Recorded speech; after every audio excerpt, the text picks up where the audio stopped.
Terapia. El objetivo es administrar hierro. Gran parte de esto de la terapia lo vamos a ver en farmacología del hierro. Pero en fin, acá solo mencionar que nuestro objetivo es normalizar la hemoglobina y restaurar los depósitos de hierro. Para normalizar la hemoglobina usualmente es suficiente con un mes de tratamiento. Para normalizar los depósitos de hierro es usualmente necesario de 3 a 5 meses. En total, el tratamiento de una anemia ferropénica debe durar entre 3 a 6 meses. En ese tiempo yo no solamente debo corregir la hemoglobina, sino normalizar el volumen. Recordar que el volumen es el último en normalizarse y ese demora más o menos entre 3 y 6 meses. La respuesta inicial, porque no voy a demorar para evaluar la respuesta al tratamiento es en base a los reticulocitos. Los reticulocitos suben cuando hay una respuesta favorable a partir del cuarto día. Causas de falta de respuesta a la terapia oral. Puede ser persistencia de la hemorragia. Si yo le doy a un paciente que tiene hemorroides y le doy hierro, nunca va a subir la hemoglobina, igual a una mujer que tiene su mioma sangrante. Intolerancia a los preparados orales, que no es infrecuente. Toma irregular de la medicación, causas ocultas de mala absorción, diagnóstico erróneo, síndromes inflamatorios. Dentro de síndromes inflamatorios debe incluirse las dislipidemias y la diabetes. Ambas condiciones hacen que sea muy difícil tratar una anemia ferropénica en dislipidemias y en diabéticos. La insuficiencia renal hepática, enfermedades malignas y consumo de quelantes de hierro, no solo como fármacos, sino como vamos a ver en farmacología, en la dieta. Esto es solo como curiosidad, desde el año 2005 se viene practicando esto de la terapia de fortificación de la harina. Tanto de los fideos como de los panes se viene fortificando con hierro, ácido fólico y tiene 4 productos más. El objetivo era disminuir la frecuencia de anemia ferropénica en niños, pero luego se dieron cuenta, 2 años después, que los niños no consumen tanto pan ni tanto fideo lo suficientes como para que saquen un provecho de esta fortificación. Pero sí sirvió la fortificación para disminuir la anemia ferropénica en mujeres, en adultos y un poco en viejitos. Como falló en niños, el gobierno 3 años después creó este programa de las chispitas, a los que han hecho algunos en el Serum las deben haber visto.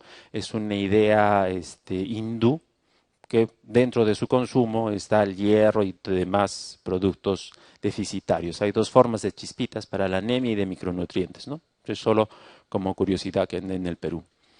Esto de aquí es solo también como curiosidad para que vean cuadro de suplemento de hierro según el lugar de residencia. En el 2007 al 2010, la cobertura de las chispitas es muy baja a nivel Perú.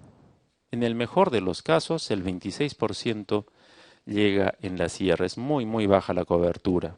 No hay El gobierno se comprometió a hacerlo al 100%, pero en fin, no hay dinero para llevarlo a tanto. Y me adelanto aquí para otra curiosidad.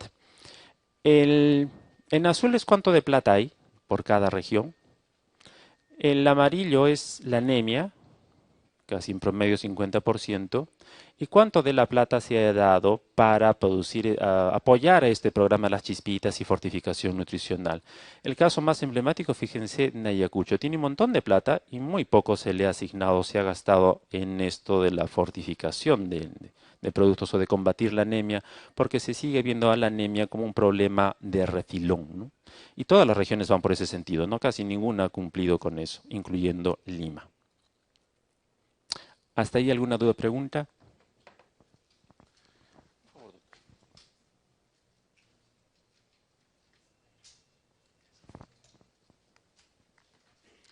Ahora vamos a ver anemia megaloblástica. Esto de acá como introducción fue un producto que se hizo en 1929, que era extracto de hígado. Fue el primer producto farmacológico en comercializarse que contenía B12. El primer suplemento vitamínico producido por la industria farmacéutica costaba al cambio de hoy día más o menos $238 cada ampollita. Esto es el artículo del Journal del New England donde alababan este nuevo producto. Eso es para ver cuánto ha cambiado en lo que ahora que tan fácilmente uno receta suplementos de vitaminas. Antes no era así. No hay estadísticas nacionales de B12. Lo que sí diremos es, por ejemplo, estas son estadísticas extranjeras. Si anemia ferropénica tenía tres grupos principales, que eran niños, mujeres, tanto gestantes como no gestantes, y viejitos, anemia megaloblástica vamos a ver que se la agarra sobre todo en viejitos. Fíjense el estudio Framingham, que todos recordarán que es de cardiología, que se hizo en una población comunitaria, el 12% de los viejitos en ese estudio tenía anemia megaloblástica. Cuando el viejito se hospitaliza, y por hospitalización se entiende no solamente un hospital, sino también las casas de reposo, la prevalencia de anemia megaloblástica por B12 sube al 40%. Es decir, la idea de estas estadísticas es dos. Uno, la anemia megaloblástica es propia de los viejitos, es más frecuente en viejitos. Y dos, que anemia megaloblástica es la segunda causa de anemia en el Perú. Como les dije, no hay una tabla nacional, ni siquiera en Chile o Brasil, que evalúe cuánto de frecuencia de anemia megaloblástica hay en su población. Por eso es que aquí coloco la estadística NANES de los Estados Unidos, donde si se fijan, la principal causa de anemia para ellos es sin etiología. La segunda le sigue por inflamación crónica. La tercera de hierro y dentro de las cosas raras de la vida, la deficiencia de B12. Para ellos B12 es una cosa rara. En cambio, en el estudio de la India, que les muestro, que es lo más cercano a nosotros, la principal causa es hierro y la segunda es B12. Este mismo patrón es muy probablemente el que tengamos en todo el hemisferio sur. Esto de acá es la disgregación de esto del estudio Framingham, de cómo encontraron la anemia ferropénica conforme pasaban la edad. Fisiopatología. Normalmente una célula está en una fase de reposo, que es la fase G0, y luego le llega su turno de dividirse. Ese turno de dividirse necesita que el DNA que estaba enrollado se desenrolle. La B12 interviene al momento de volverla a enrollar. Si no hay B12, las cadenas de DNA se quedan abiertas. Y la célula nunca sale de la fase de duplicación o de mitosis de la fase S. Quiere decir que la característica fisiopatológica más importante de las dos anemias megaloblásticas es que la fase S se prolonga indefinidamente. Etiología de la deficiencia de B12. Ahí sí ven que es una tabla gigante, hay muchos datos, pero si solo me centrara en cuál es la causa más frecuente en la población más frecuente, que son los viejitos, están en alteraciones de la luz del hilio, que ahorita las vamos a especificar. Dieta insuficiente se observa sobre todo en vegetarianos o en recién nacidos de madres vegetarianas. Deficiencia del factor intrínseco, esto es raro, vamos a ver que constituye un subtipo especial de anemia megaloblástica y las otras que sí son las más frecuentes. Causas de deficiencia de B12 en ancianos, fíjense, mala absorción de la cobalamina de la dieta, el 60 al 70%. No es que no coman B12, simplemente que no pueden absorberla. Y de ahí viene anemia perniciosa, vegetarianismo y otras causas. Esto de aquí es para recordar el ciclo de la B12, que la B12 consumida en las carnes se va a unir en la saliva a las proteínas R. Las proteínas R viajan junto con la B12, lo llevan por el esófago, llegan al estómago, la acidez del estómago las desdobla y es capturada por el factor intrínseco, que es secretado por las células parietales. Ambos viajan conjunto y van a ser capturados por el receptor para el factor intrínseco en el ilion terminal.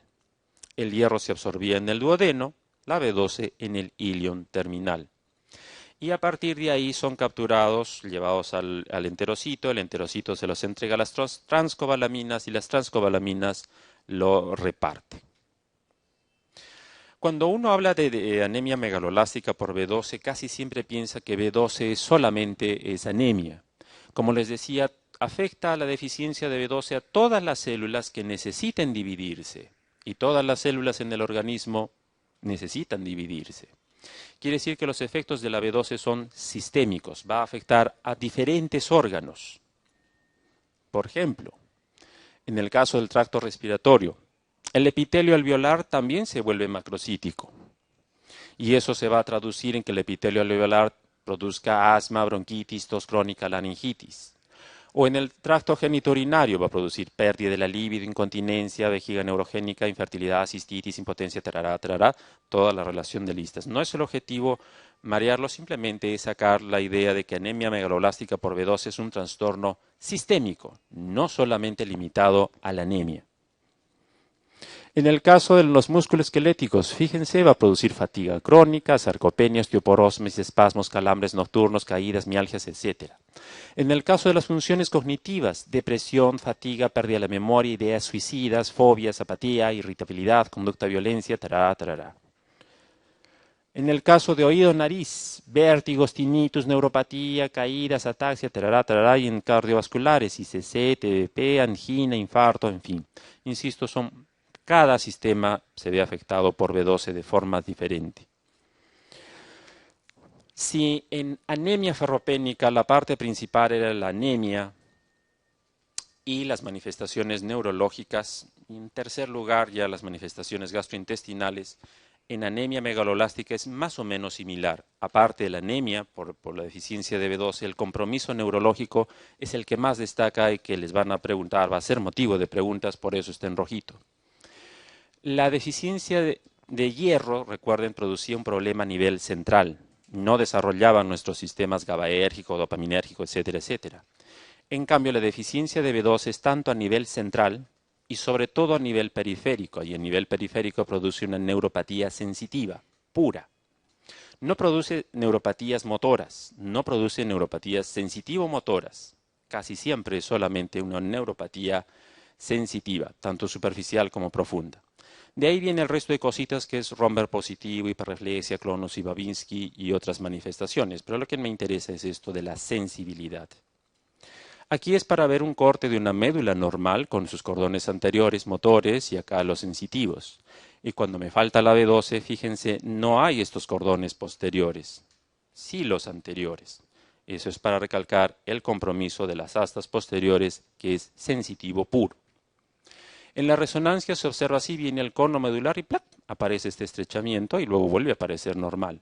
A esto es una siringomielia y la siringomielia es un hallazgo inespecífico, pero en este caso se asocia a la deficiencia de B12. Las manifestaciones digestivas o gastrointestinales son también, igual que en la ferropénica, importantes. Esta figura es porque antes se le llamaba la glositis de la B12 lengua aframbuesada o suculenta, de ahí el nombre. Esto es la lengua aframbuesada o suculenta. La que ya no se ve, a esto se le llamaba glositis de Hunter. Lo que ahora se ve es este tipo de glositis, que hay que compararla con esta otra de papilación que es de la ferropenia. La diferencia principal es que esta tiene un brillo y la ferropenia no. Esto es glositis de Hunter, esta otra de acá. Esto es un estudio que se hizo en el Hospital Carrión, ya viejito, pero fue bastante grande, y de ahí que lo tomo como referencia para hablar de las manifestaciones clínicas de la deficiencia de B12. Si anemia ferropénica, insisto, se caracterizaba, entre otras cosas, por la manifestación neurológica, por el trastorno digestivo, y en adultos sobre todo por compromiso muscular, cansancio, fatiga muscular, la deficiencia de B12 se caracteriza por la anemia y es una anemia que viene con baja de peso. Es la única anemia que da baja de peso, ninguna otra anemia va a dar esta baja de peso. No es una baja de peso cualquiera, es una baja de peso no de 5 kilos, sino de 20 kilos para más, tanto que se confunde con un cáncer. El paciente se chupa. La otra peculiaridad de esta anemia, que no es exclusiva de ella, es la presencia de diarrea. En la mitad de los peruanos con B12 tenía diarrea, pero no es exclusiva. En cambio, baja de peso sí es exclusiva de B12, ni siquiera B9 hace eso. Diarrea es compartida por B12 y por deficiencia de B9, de ácido fólico. Esas dos peculiaridades son las que destaco de este gran cuadro clínico. En este mismo estudio se hizo endoscopía para determinar la causa y fíjense, la principal causa de anemia megaloblástica fue gastritis crónica atrófica. No fue cáncer gástrico, que es la última de las causas, sino simplemente una gastritis crónica atrófica que también se le puede llamar como un trastorno en la absorción de la B12, no en el consumo. Palabras sobre anemia perniciosa. Es un subtipo de megaloblástica. Estas fotos corresponden al año de 1900 en el New England, para que vean que este paciente, cómo se consume, cómo se enflaquece y finalmente fallece. Antes, en esta época, la anemia perniciosa debía su nombre a que el tiempo de sobrevida promedio era de 3 años, porque no había un tratamiento. Se chupaba hasta que finalmente moría. Era ominosa. Lo que destaca de la anemia perniciosa y la diferencia del resto de las megaloblásticas es que esta es autoinmune. No es por gastritis crónica atrófica de que el viejito por vejez o por fármacos haga la gastritis. Es simplemente autoinmune. Hay autoanticuerpos contra el factor intrínseco o contra las células parietales. 4 peculiaridades. Es muy rara como tal. Y es, dentro de lo raro, un poco más frecuente en los viejitos, igual que la B12. Como toda enfermedad autoinmune es más frecuente en mujeres que en varones. Y esto es lo más importante, que siempre se asocia un historial de antecedentes de enfermedades autoinmunes, es decir, la anemia perniciosa no viene solita. Como toda enfermedad autoinmune va a venir asociada a otras enfermedades autoinmunes. De allí que viene asociada a estas enfermedades autoinmunes. De estas, para resumirlas, hay 3 con las que se asocia mucho la anemia perniciosa. Problemas de tiroides, diabetes y vitiligo. Puede asociarse a otras, pero son esas 3 las más frecuentemente asociadas a perniciosa. Por esa razón que en el diagnóstico no solamente pido anticuerpos anticélulas parietales ni antifactor intrínseco, sino también pido antitiroideos y antimitocondriales por el problema de la tiroides. Para el vitiligo todavía no hay una prueba, obviamente, pero se tiene que buscar en el paciente, y para la diabetes, desafortunadamente, todavía no hay una prueba exacta. La idea entonces de anemia perniciosa, que es rara, es por autoanticuerpos, más frecuente en mujeres y especialmente asociada a otras enfermedades autoinmunes. Este es un mielograma de los pacientes con anemia por B12, donde lo que se ve son megaloblastos. Esta célula grande es un megaloblasto, más o menos debería tener solo este tamaño. Comparen este tamaño con este grandote o con este grandote, de ahí el nombre de megaloblástica. Ese núcleo tiene una peculiaridad, es un núcleo como que tiene espacios en blanco. Eso se debe a que el DNA, insisto, está abierto. Las cadenas de DNA están abiertas y no han podido cerrarse y por eso se miran estos espacios en blanco. Como hago manifestaciones laboratoriales de la anemia megaloblástica. Este megaloblasto en realidad es un glóbulo rojo, es una serie de eritroide que ha intentado madurar, ha intentado proliferar, ha intentado producir hemoglobina, pero le falló. No ha podido completarlo. Pero así, si yo fuera este megaloblástico, he intentado, pero no puedo hacerlo. Pero en mi intento he producido, digamos, 4 ridiculeces de cadenas de hemoglobina. 4, 5, no he producido mucho, pero he producido un poquito. Los linfocitos que ven aquí, al detectar que yo tengo mucho tiempo, el DNA abierto en general, a las células solo se les deja máximo casi 20 y pico de segundos para que tengan el DNA abierto, si no viene el linfocito, ¡plaj!, la mata. Este megaloblasto ya va a morir, lo mata el linfocito. Al matarme voy a liberar mis 4 defecios de hemoglobina que produje. No será mucho, pero libera un poquito de hemoglobina. Es decir, es como si hubiera una hemólisis dentro de la médula ósea. Esa hemólisis libera pequeñas cantidades de hemoglobina. A esta hemólisis intramedular, los autores le han cambiado de nombre y le han puesto el nombre de eritropoiesis ineficaz, que no es sino una forma de hemólisis en la médula ósea, pero a baja escala. Y como toda hemólisis se traduce en que aumenta la bilirrubina indirecta. Como toda hemólisis hay un aumento de la deshidrogenasa láctica y como toda hemólisis disminuye la optoglobina. No en grandes cantidades, pero sí lo suficiente como para hacer de la anemia megaloblástica su diagnóstico diferencial con las anemias hemolíticas, obviamente. La diferencia está en los reticulocitos. La megaloblástica va con reticulocitopenia y las hemolíticas con reticulocitosis. En cuanto al hierro, como la célula no es capaz de producir muchas moléculas de hemoglobina, no le da uso al hierro. El hierro normalmente viene normal o aumentado, el 75% viene así. Hay algunos casos donde coexisten las dos enfermedades, pero lo usual es que la megaloblástica no use hierro. Y esta es la parte más importante, pancitopenia. Casi la mitad de casos viene con pancitopenia. Muy pocos vienen solo como anemia. Anemia megaloblástica lo que destacaba era su compromiso neurológico, periférico, sensitivo. 2, sus trastornos digestivos, baja de peso sobre todo y si quieren diarrea. Y la tercera cosa que destaca es que rara vez viene solo como anemia. Casi siempre viene como pancitopenia y es la única de las 3 anemias carenciales en venir con pancitopenia.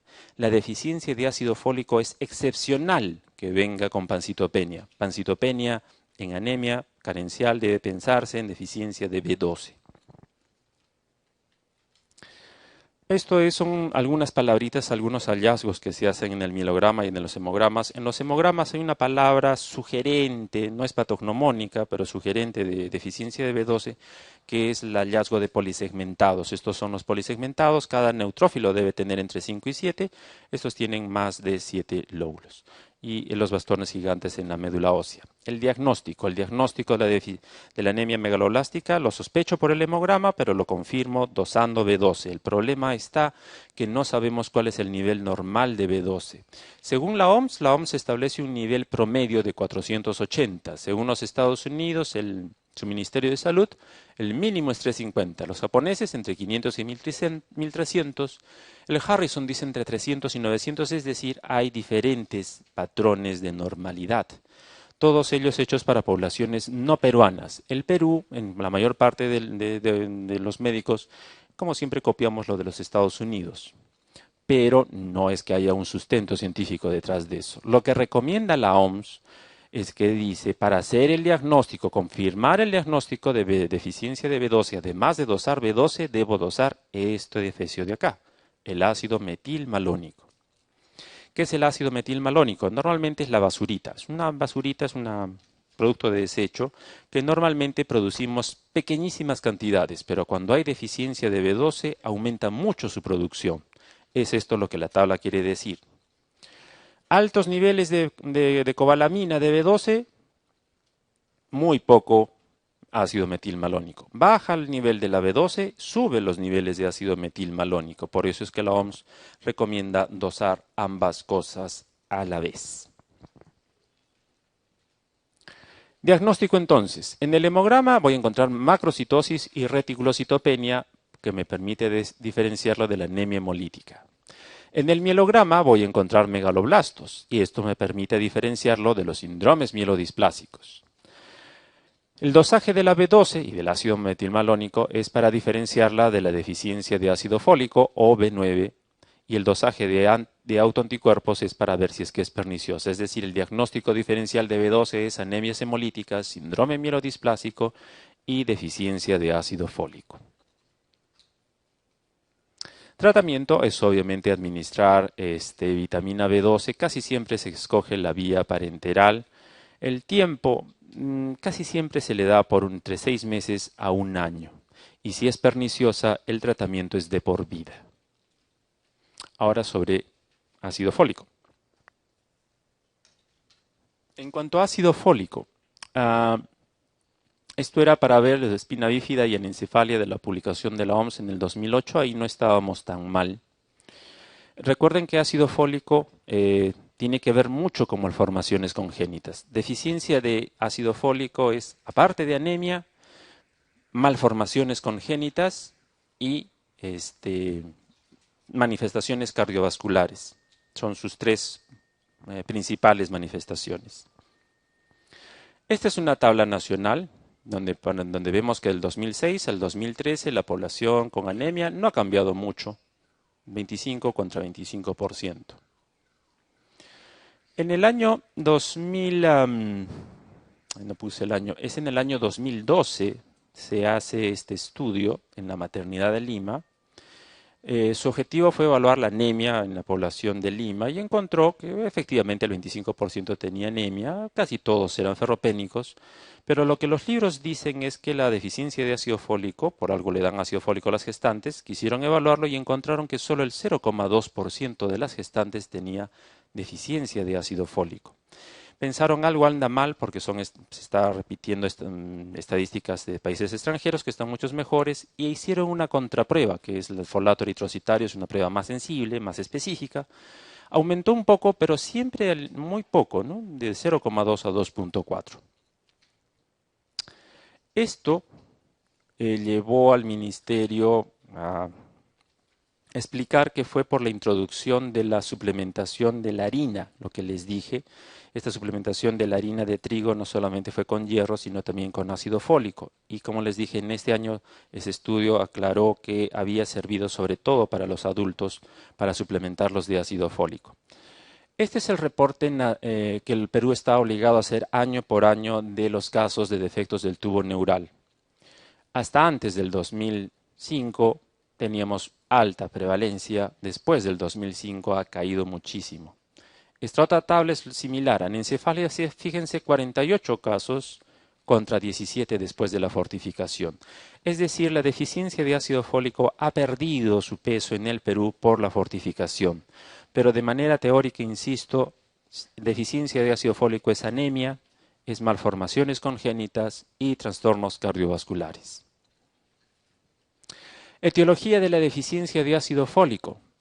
Básicamente acá son solo dos. Dieta, incluye alcoholismo, y otro, fármacos y fármacos. Es una anemia muy ligada a fármacos. No solo el metrotexate, el trimipropin, el AZT, que son los antirretrovirales, sino los anticonvulsivantes, el propio alcohol. Esto es para ver cómo es que produce anemia la deficiencia de ácido fólico. Aquí recalco una pequeña confusión que suele haber. La deficiencia de B12 afecta solamente al ADN, es un problema solo del núcleo, del ADN. En cambio, la deficiencia de ácido fólico afecta tanto al ADN como al ARN, es un poco más genérico, un poco más amplio su compromiso. Por esa razón es que la deficiencia de ácido fólico, al afectar tanto al ADN como al ARN, va a producir anemia, estos defectos o malformaciones congénitas de las que vamos a hablar, y trastornos cardiovasculares. Estas malformaciones congénitas no solo se limitan a la anencefalia, espina bífida, sino a las más frecuentes, inclusive, que son labio y paladar hendidos. También es responsable de producir sistemas bielocalicial doble y malformaciones congénitas cardíacas, cualquiera de ellas, CIA, CIB, ductus, etc. Es decir, recalco, deficiencia de ácido fólico, malformación congénita en general. Y su otro problema es esto. La deficiencia de ácido fólico produce un aumento de la homocisteína y esta hiperhomocisteinemia se traduce en todas las expresiones cardiovasculares que tiene la deficiencia de ácido fólico, que van desde enfermedad arterial, arteriosclerosis, arritmia, de desórdenes neurológicos, DCB, tarará, que las tienen acá enlistadas. El objetivo es recordar esas tres cositas: deficiencia de ácido fólico, anemia, malformaciones congénitas y alteraciones cardiovasculares. Hay unas palabritas sobre el riesgo de ácido fólico y cáncer, pero eso solo es curiosidad de la vida. El diagnóstico. Acá sí se sabe cuáles son los niveles de ácido fólico, así es que ahí no hay duda. Normalmente es suficiente con dosar el folato. Por debajo de -3 ya es deficiencia de ácido fólico. Solamente hago folato intraeritrocitario cuando yo tengo la sospecha clínica, pero el folato sérico sigue saliéndome normal. Solo es para confirmar o cuando yo persiste mi sospecha, no se pide de primer saque. Algunos autores recomiendan que además de dosar el folato sérico se mida la homocisteína sérica por este problema, particularmente en viejitos. Este es el hemograma, fíjense, la hemoglobina en 10 y el volumen Alton. El volumen merece dos palabritas. Si yo tengo un volumen, como dice acá, más de 120, es fijo que es una deficiencia de B12. Si yo tengo un volumen entre 100 y 120, entre 110 y 120, puede ser B12, puede ser ácido fólico. Un volumen entre 100 y 110, eso es deficiencia de ácido fólico. El ácido fólico produce macrocitosis leves, alguna vez moderadas. En cambio, la deficiencia de B12 siempre produce macrocitosis rabiosas y muy severas.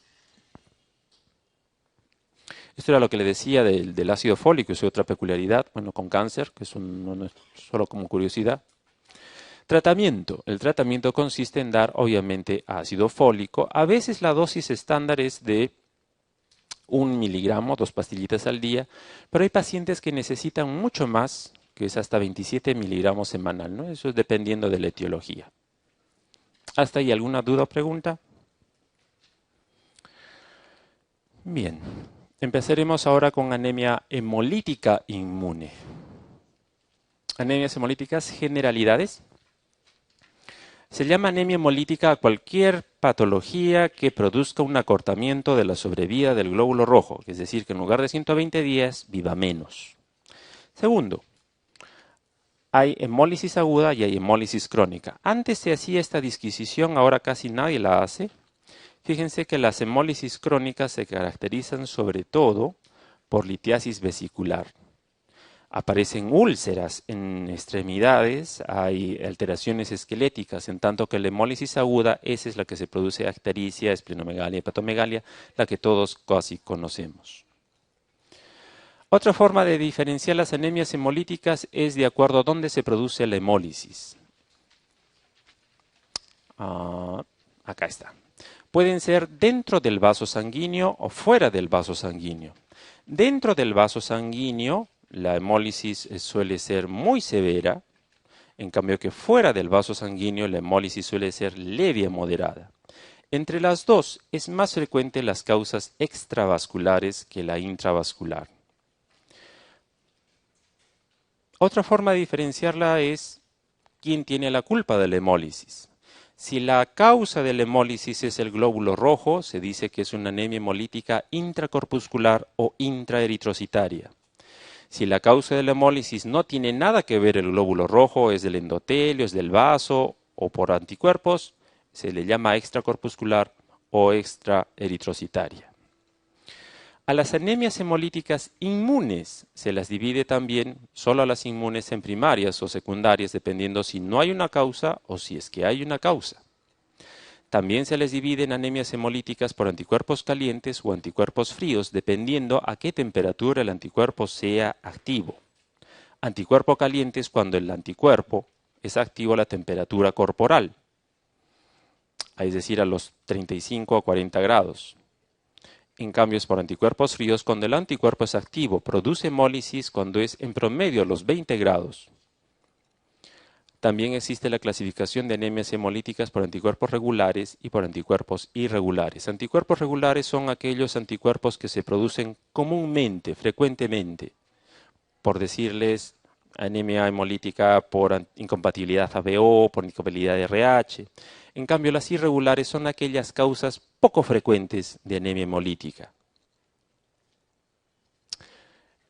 Esto es para recalcar lo de extravascular e intravascular. Lo de intravascular, donde la destrucción del glóbulo rojo sucede en el vaso sanguíneo y por lo tanto los restos de hemoglobina son liberados al riñón. En cambio, en el extravascular, la destrucción del glóbulo rojo es dentro del macrófago, que está dentro del vaso y el hígado, y por consiguiente hay muy poco material que va a pasar al riñón, casi no hay mucho. Hay que diferenciar las anemias hemolíticas de otras causas que pueden simularla. Por ejemplo, puede haber anemia más ictericia.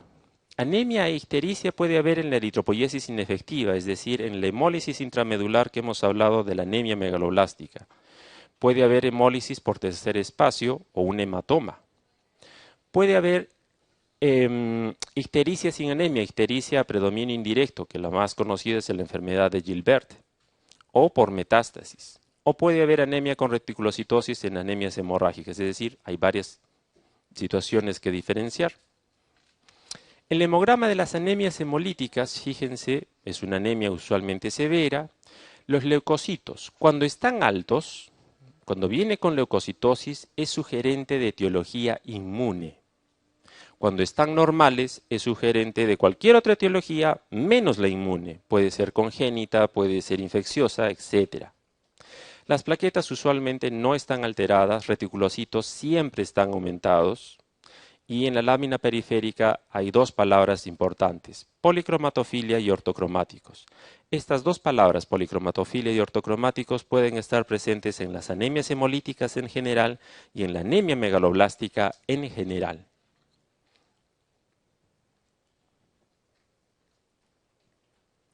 Este es un hemograma, como les decía. Fíjense, glóbulos rojos bajos, un volumen un poquito altón, plaquetas normales. Y lo que llama la atención son los reticulocitos, 20% de reticulocitos. Eso me dice que este hemograma es de una anemia hemolítica. Como mis leucocitos están normales, debo sospechar que esta es una anemia hemolítica no inmune. Sospechar, no es que con el hemograma sea así definitivo. Esto de aquí es un ortocromático y esto es un punteado basófilo. Esto es un cuerpo de Howell-Joly. Lo que me interesa es reconocer este ortocromático. Otro ortocromático aquí y otro ortocromático aquí para recalcar que los ortocromáticos y policromatofilia se presentan en anemias hemolíticas y en anemia megaloblástica. Reticulocitosis, que es propio de cualquier anemia hemolítica en general. Prueba de Coombs directa. Nunca se debe hablar del Coombs indirecto, porque el Coombs indirecto se hizo no para ver anemias hemolíticas, tiene otras utilidades que no nos vamos a meter, solo sirve el Coombs directo para evaluar la anemia hemolítica. Ahora, del Coombs directo, que su nombre real es prueba de aglutinación directa, tiene un problema. Puede resultar positivo en sujetos sanos, es decir, tiene falsos positivos. En sujetos sanos no es infrecuente que salga positivo. Me da falso positivo en anemia perniciosa, en síndrome antifosfolipídicos, en mielomas, en enfermedad renal crónica, es decir, tiene varias entidades, no es patognomónico de anemia hemolítica inmune. Inclusive puede persistir positivo así la anemia hemolítica haya curado, se queda como marcador. Una confusión frecuente es pensar que tengo dos pacientes. Un paciente tiene 4 cruces de Coombs y otro tiene una cruz de Coombs y pienso, el que está peor y se va a morir es el que tiene 4 cruces.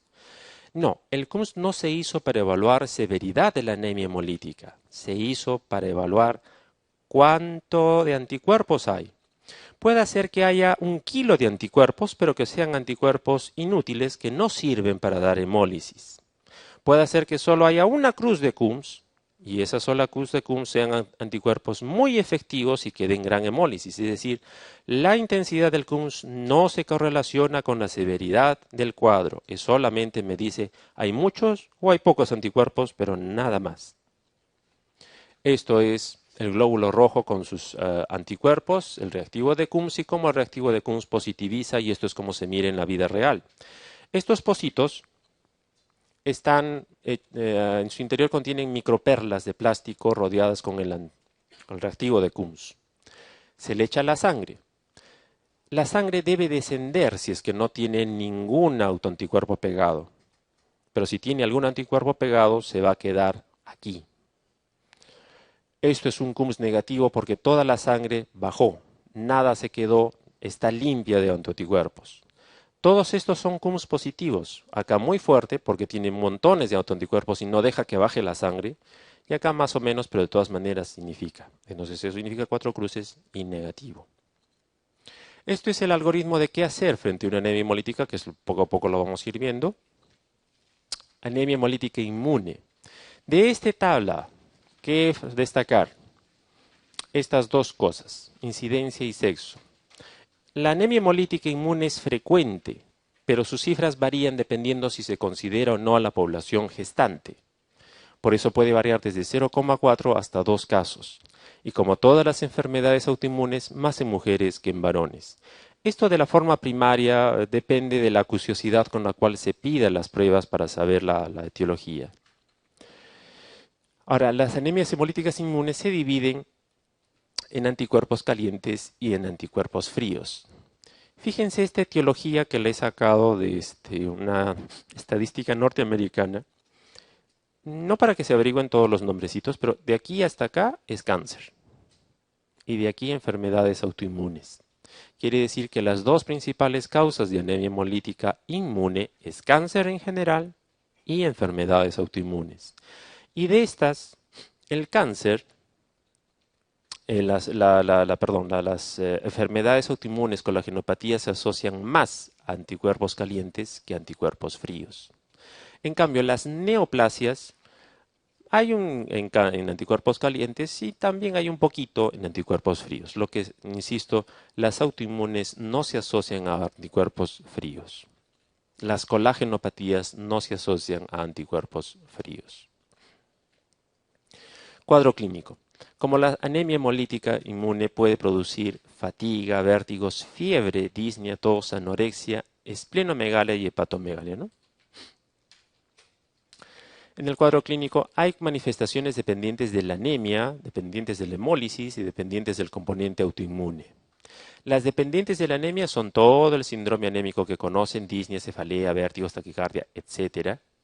Hay edema, toda anemia que produce por debajo de 5 de hemoglobina va a cursar con algo de edema por la propia anemia. Por la hemólisis produce fiebre, tos, ictericia, calambres, esplenomegalia y hepatomegalia. Y por el cuadro inmune, depresión, anorexia y fatiga. Laboratorialmente, la anemia la evalúo por la hemoglobina y los reticulocitos. La hemólisis por estas pruebas: aumento de la bilirrubina indirecta, aumento de la deshidrogenasa láctica, disminución de la autoglobina, disminución de la hemoglobina glicosilada. Estas dos pruebas son las que van hacia abajo, todas las demás van hacia arriba, son un poco peculiares en su interpretación.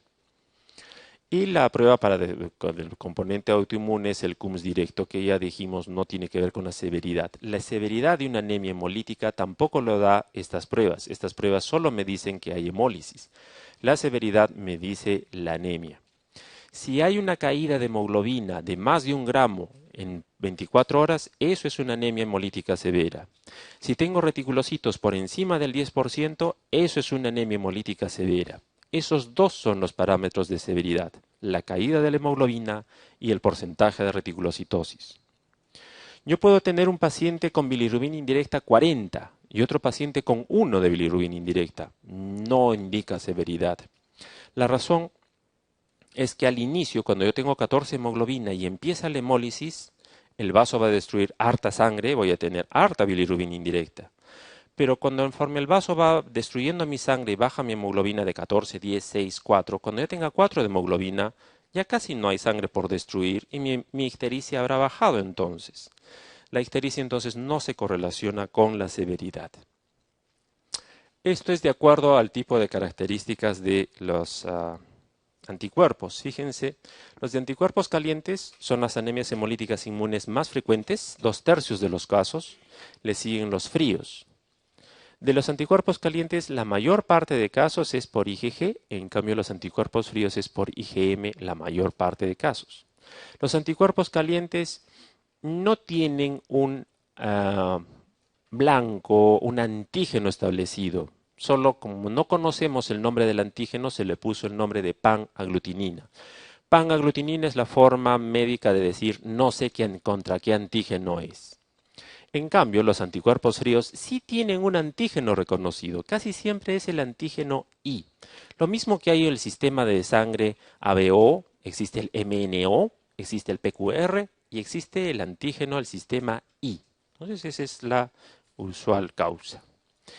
Finalmente, de anticuerpos fríos, aparte que es IgM, este consume complemento, algo que anticuerpos calientes no necesariamente lo hace.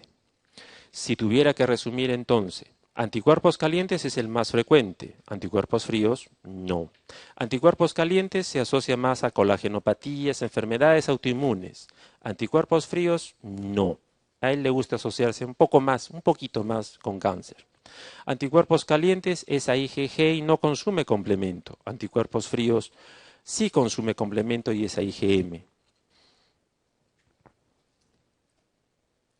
Anticuerpos calientes entonces es la forma más frecuente, más en mujeres, su incidencia aumenta a partir de los 40 años de edad.